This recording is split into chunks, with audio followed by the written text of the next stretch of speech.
Merci, bien-aimés dans le Seigneur. Que le Seigneur vous bénisse. Vous qui nous suivez partout dans le monde, dans tous les continents du monde, en Amérique, Afrique, ici en Afrique, en Europe. Que le Seigneur vous bénisse. Nous sommes une communauté d'évangélisation. Nous avons un très bon message de vous annoncer. Et ce message, il s'agit de Jésus. Il s'agit d'un message qui nous fortifie dans la foi, un message qui nous ramène dans la foi, de revivre encore la joie d'être dans le Seigneur, d'être encore dans la joie et de manifester la gloire de Dieu dans nos vies. Vous savez une chose, la Bible dit, tel qu'il est dans le ciel, tel que nous sommes sur la terre. Nous avons bien aimé un privilège d'être enfants de Dieu par la grâce qui nous a été offerte, mais nous devons aussi manifester la gloire de Dieu sur cette terre des hommes parce qu'il est écrit, le monde attend avec un ardent désir la révélation des enfants de Dieu. Toi qui es enfant de Dieu, réjouis-toi parce que c'est un privilège et c'est une grâce que le Seigneur nous a donnée. Nous avons un très bon message de vous annoncer ce matin, partout où vous nous suivez. Avant de commencer, nous allons prier. Seigneur Dieu de gloire, merci pour ta grâce, merci pour ta bonté. Que ton Esprit, Seigneur, nous inspire et que ton Esprit nous accompagne ce matin au travers de ces messages que tu nous as donnés. Que ton nom soit glorifié et nous te promettons, Seigneur, toute la gloire pour tout ce que tu feras. Seigneur, au travers de ces messages, dans le nom de Jésus, nous avons ainsi prié, nous disons Amen. J'ai un message de la foi pour toi. Toi, c'est toi là où tu es, vous qui nous suivez partout, nous avons un message d'espoir, un message qui va encore nous ranimer dans la foi, étant enfant de Dieu. Et vous qui êtes troublés dans des problèmes, dans des difficultés, dans des grandes choses, pas mal de choses qui dérangent nos vies. Et par ces messages, nous croyons sincèrement que le Seigneur va nous réconforter et le Seigneur va nous visiter. J'ai un message que je vais partager avec nous. C'est une histoire de Lazare. Un Lazare qui était déjà mort dans les sépulcres, se retrouva dans les sépulcres. Mais avant de relater cette histoire que nous connaissons, que nous maîtrisons tous, j'ai un passage biblique dans Matthieu chapitre 19, verset 26, que je ne peux pas lire pour faute de temps. Et la Bible là-bas nous dit que Jésus les regarda et leur dit, aux hommes cela est impossible, mais non à Dieu, car tout est possible à Dieu. Jésus les regarda et il dira, aux hommes, cela est impossible et non à Dieu, car tout est possible à Dieu. J'aimerais dire à quelqu'un ce matin que tout est possible à Dieu. Si selon les hommes, certaines choses sont impossibles, si selon la science, ces choses ne peuvent jamais se manifester, mais avec Dieu, tout est possible. Je ne sais pas quel moment que tu es en train de traverser, je ne sais pas quelles sont tes difficultés, si cela est impossible selon toi, si cela est impossible selon la science, si cela est impossible selon les scientifiques ou selon la philosophie, je ne sais pas. Mais cela est possible à Dieu. Dieu est capable de changer cette situation. Dieu est capable de changer cette réalité. Souvent, selon les hommes, il est difficile de changer certaines choses. Mais à Dieu, tout ce qui est impossible aux hommes est possible à Dieu. Avant, je vais dire à quelqu'un ce matin, avant que ces problèmes arrivent, Dieu était déjà là, Dieu était présent. Avant que ta maladie ne puisse commencer, Dieu était déjà Dieu. Avant que tes difficultés puissent se manifester dans ta vie, avant que cette réalité que tu es en train de traverser ne puisse commencer, Dieu était déjà là. Il était déjà Dieu depuis le commencement. Et tu dois savoir une chose, que Dieu était déjà au départ. Dieu était déjà au commencement. La Bible dans Genèse nous dit au commencement Dieu. C'est-à-dire qu'avant ta maladie, au commencement, Dieu était déjà là. Avant ton problème, au commencement, Dieu était déjà là. Alléluia. Dans Luc chapitre 1, verset 37, la Bible nous dit, car rien n'est impossible à Dieu. Gloire à Dieu. J'aime ce passage. Car rien n'est impossible à Dieu. Je vais relater l'histoire de Lazare. Un Lazare, dans Jean chapitre 11, Si vous commencez à partir du verset 1, vous allez trouver cette histoire de Lazare. Lazare qui souffrait. Lazare, c'est ce jeune homme de Béthanie, l'ami de Jésus. Il souffrait, il était malade. Il s'est retrouvé en Béthanie, malade, avec sa famille, avec ses frères, avec, je ne sais pas, ses voisins, avec ses amis, ses camarades. En Béthanie, Lazare était malade, il souffrait. Mais la Bible nous dit, la nouvelle est arrivée à Jésus en l'informant que ton ami Lazare est malade. Mais la Bible me dit, le Seigneur était resté encore des jours là où il se trouvait. Il restait encore des jours. Je vais dire à quelqu'un ce matin que l'absence de Dieu, le silence de Dieu ne justifie pas son absence. Alléluia. Le silence de Dieu ne justifie pas son absence. Quand tu remarques le silence de Dieu, c'est qu'il est en train de faire quelque chose.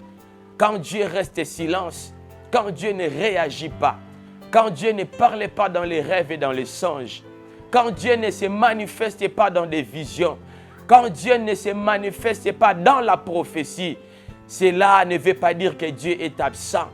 Nous avons un Dieu omnipotent. Nous avons un Dieu omniprésent. Nous avons un Dieu omniscient. Pendant qu'il est silencieux, cela ne veut pas dire qu'il n'agit pas. Cela ne justifie pas son absence. Pendant que Jésus était absent, pendant des jours que Lazare souffrait, et la chose a encore empiré. Lazare était mort. Oh mon frère, ma sœur, laisse-moi te dire une chose. La maladie peut commencer et rien comme solution n'apparaît. La maladie peut commencer, les difficultés peuvent se manifester et il commence à s'empirer. Tu te poses des questions, tu dis, mais comment le Seigneur m'a abandonné? Comment la maladie ne fait qu'empirer et la mort commence à se présenter? Les difficultés commencent à s'empirer et les choses ne montent que de pire en pire. Et j'aimerais te dire ce matin, il y a un Dieu qui est présent. Il connaît ta situation. Il connaît que tu souffres. Il connaît que tu n'as pas de travail. Il connaît que jusqu'à maintenant, tu es encore célibataire. Ce Dieu-là est au courant de ton problème. Ce Dieu-là est au courant de tes difficultés. Jésus était au courant de la maladie de Lazare. Mais la Bible me dit, il restait encore des jours là où il s'est trouvé. Et après Lazare, il était mort.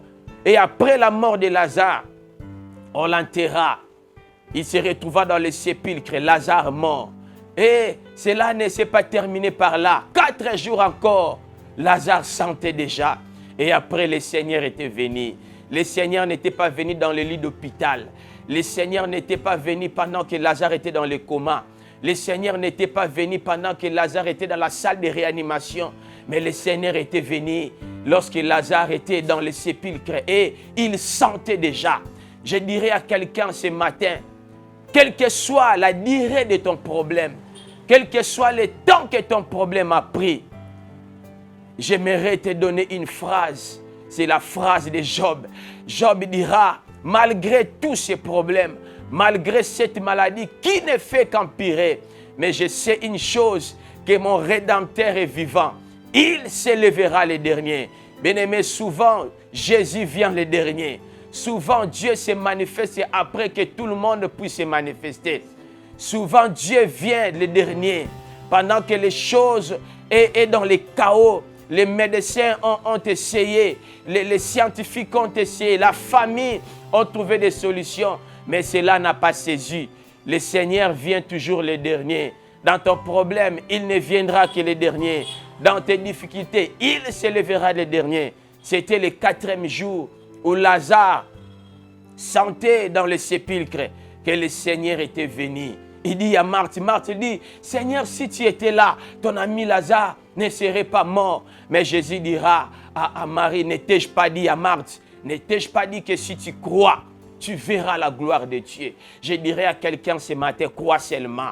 Je dirais à quelqu'un ce matin, crois seulement, malgré la durée de ton problème, malgré la durée de ta maladie, malgré la durée de ton célibat, la durée de ta stérilité, la durée de ton problème. Je te dirais, crois seulement. Il y a un Dieu Qui s'élèvera le dernier dans ton problème et il donnera la solution. Même si ce problème est impossible aux hommes, mais à Dieu, ces problèmes, Dieu a une solution. Dieu a une possibilité de changer cette situation. Toi qui es malade, toi qui souffres, toi qui passes des moments très difficiles financièrement, je ne sais pas ton problème, mais je sais une chose. Ce matin, le Seigneur t'a visité et il a une solution à ton problème. Crois seulement. La seule chose que tu dois avoir, c'est la foi. Tu dois croire seulement parce qu'il y a un Dieu. Et à la fin, pour atterrir, la Bible me dit, le Seigneur dira, ôtez la pierre. Il dira, ôtez la pierre. Bien-aimé, la pierre peut-être c'est ton incrédulité. La pierre peut-être c'est ta culpabilité. Tu te dis que peut-être ces choses ne trouveront pas de solution parce que j'ai beaucoup avorté. Je ne peux pas avoir des enfants parce que j'ai beaucoup causé du mal aux autres, j'ai causé du tort aux autres, j'ai beaucoup péché, ce problème n'aura pas de solution. Le Seigneur ne viendra pas à mon secours, mais je te dis, ôte la pierre, ôte cette culpabilité, ôte la pierre, ôte cette incrédulité. Il faut que l'incrédulité laisse la place à la voix du Seigneur. Il faut que la culpabilité cède l'entrée à la voix du Seigneur. Le Seigneur va crier à ton problème. Le Seigneur va t'appeler à ton nom. Le Seigneur va crier à cette situation.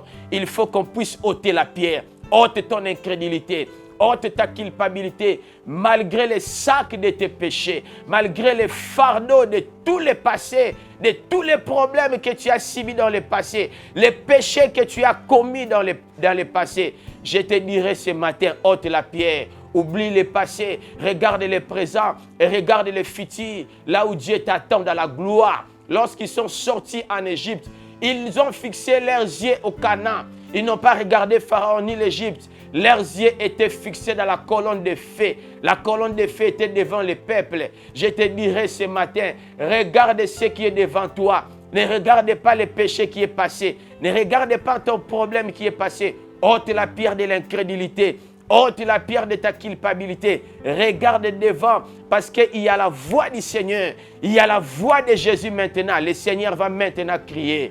Je te dirai ce matin, toi qui as des problèmes, le Seigneur est venu te visiter. Tu verras la gloire de Dieu parce que tu crois. Tu verras la gloire de Dieu parce que tu bannis de toi l'incrédulité. Tu as banni de toi les difficultés, les culpabilités et l'incrédulité. Il y a la voix du Seigneur qui est devant ton sépulcre. Tu sortiras comme Lazare. Ta maladie cessera. Ta maladie te laissera. Ton problème aura une solution parce qu'il y a un Jésus devant ton problème. Je prie le Seigneur au travers de ces messages qu'un nouveau cycle commence dans ta vie. Je prie dans le nom de Jésus au travers de ces messages qu'une foi commence à s'augmenter dans ta vie. Crois seulement, il y a la gloire de Dieu qui s'annonce. Il y a un ciel qui est ouvert pour toi. Tu verras la gloire de Dieu. Que le Seigneur te bénisse. Toi qui nous suis partout, qui nous suis partout, que le Seigneur te bénisse. Nous sommes une communauté d'évangélisation. Nous sommes une communauté pour évangéliser et annoncer la foi au travers du message du Christ, pour annoncer la parole qui augmentera la foi des plaisirs et qui nous manifestera la gloire de Dieu.